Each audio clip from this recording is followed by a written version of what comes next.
Sumainyo ang Panginoon. At sumayo rin. Ang mabuting balita ng Panginoon ayon kay San Mateo. Papuri sa iyo, Panginoon. Noong panahong iyon, samantalang nagsasalita pa si Jesus, dumating ang kanyang ina at mga kapatid. Naghihintay sila sa labas at ibig siyang makausap. May nagsabi sa kanya, "Nasa labas po ang inyong ina at mga kapatid, at ibig kayong makausap." Ngunit sinabi ni Jesus, "Sino ang aking ina? At sino-sino ang aking mga kapatid?"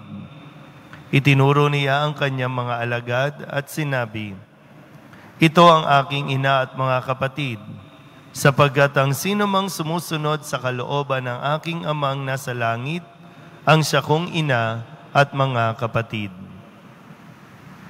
Ang mabuting balita ng Panginoon. Pinupuri ka namin, Panginoong Hesukristo. Isang magandang umaga po sa inyong lahat. Sa ating pong Ebanghelyo ngayon, narinig po natin yung mga salitang ina, mga kapatid. At pinapaliwanag ni Kristo, ang sabi po niya sa bandang dulo, "Ang sino mang sumusunod sa kalooban ng aking amang nasa langit, ang siya kong ina at mga kapatid." Kung babalikan po natin, isa sa 10 utos ay ang igalang mo ang iyong ama't ina. Ang pamilya ay itinatag ng Diyos. Ibinigay ang anak sa mga magulang at ang mga magulang ay ibinigay sa anak. Kaya nga po, 'di ba, nilikha ng Diyos ang unang tao sa Eva at Adan. At sa tuwing naririnig natin ang Ebanghelyo sa pagdiriwang ng banal na misa ng kasal, ang sinasabi, iiwanan ng lalaki ang kanyang ama't ina at sila'y magsasama ng kanyang asawa at sila'y magiging isa para bumuo ng pamilya. So, itinatag ng Diyos ang isang pamilya. Kaya po, sabi nga, ang sino mang sumusunod sa kalooban ng Ama, ang siyang nagiging ina at mga kapatid. So mahalaga po na maganda rin makamusta natin, kamusta ba tayo na itinatag ng Diyos? Kamusta ba yung pagsunod natin sa Diyos? Kasi ngayon nga po, taon ng mga kabataan. Isa sa mga problema ng mga kabataan ay ang tinatawag nating pamilya. Kasi para bang natatapos ang responsibilidad, natatapos ang ugnayan, na para bang automatic kasi sa inyo sila nanggaling, iniluwal ninyo sa mundong ito, kayo na yung ina, kayo na yung magulang. Pero bakit naghahanap ng pamilya ang mga kabataan ngayon? Kamusta po ba?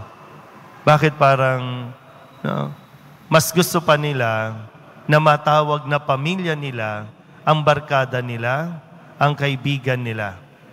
Mas nagiging masaya pa sila sa labas kesa sa loob mismo ng pamilya. Bakit mas gusto nilang tawagin na kapatid ang mga katropa nila kesa sa mismong kapatid nila sa loob ng tahanan?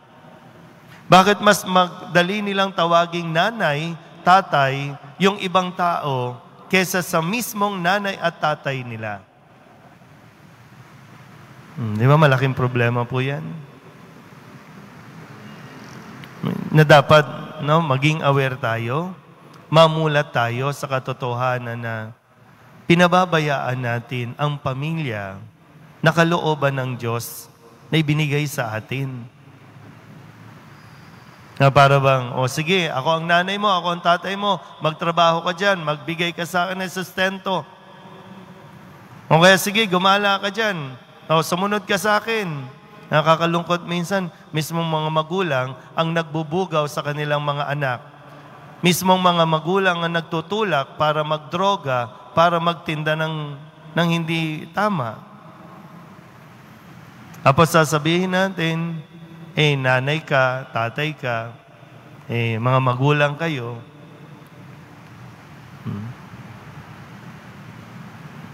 paano ba? Ano ba mangyayari sa atin? Ang ganda rin, mapaalalahanan, no, na dito po, no, siyempre, nililinaw lang ni Kristo. Hindi naman niya ikinakahiya o kinalimutan ng kanyang ina at mga kapatid. Pero sinasabi lang na ito yung mas malaking bagay na dapat natin makita. Ang pamilya ba natin ay sumusunod pa sa Diyos o kanya-kanya na tayo? Wala na tayong pakialamanan. Minsan tayo, isang magandang hamon din, no? Sa atin lalo na mga nagsisimba, no? Lagi nasa simbahan, uy, kamusta ba yung pamilya mo?